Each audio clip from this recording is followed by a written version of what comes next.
Generation জি, বিপ্লবী generation, revolutionary generation সব কিন্তু আপনার মরীচিকায় পরিণত হবে। আমাদের দাবি ছিল কোটা।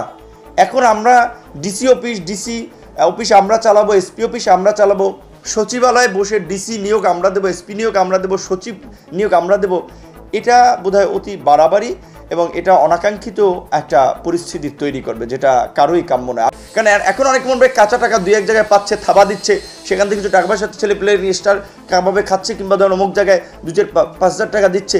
এইটার পিছনে ছুটে কিন্তু তাদের ক্যারিয়ার ধ্বংস হয়ে যাবে। একটা জেনারেশন কিন্তু ওই যে আমরা বলছি যে জেনারেশন জি, বিপ্লবী জেনারেশন, রেভলিউশনারি জেনারেশন সব কিন্তু আপনার মরীচিকায় পরিণত হবে যদি সঠিকভাবে এই পরিস্থিতিতে আমরা ডিল না করতে পারি। আমি মনে করি তাদেরকে তাদের ক্যাম্পাসে এখন শিক্ষাঙ্গনে শিক্ষা কার্যক্রমে ফিরে যাওয়া উচিত। আর যাদের ছাত্রত্ব নাই, যাদের পড়াশোনা শেষ হয়েছে, তারা যদি কেউ রাজনৈতিক সংগঠন, সামাজিক সংগঠন করতে পারে, কিন্তু এই শিক্ষার্থীদেরকে ইমোশনের জায়গা থেকে তাদের ক্যারিয়ার ধ্বংস করার জন্য তাদেরকে এই হ্যামিলেনার বাসিওয়ালার মতো এই বাসিবাজি এখন রাস্তায় রাখা, পড়াশোনা থেকে দূরে রাখা, ক্যারিয়ার থেকে দূরে রাখা, এইটা করা যাবে না। এটা গুটি কয়েক ব্যক্তি লাভবান হবে, বৃহত্তরভাবে সমগ্র ছাত্র সমাজ, তরুণ সমাজ লাভবান হবে না, বরঞ্চ তারা বিপথে যাবে।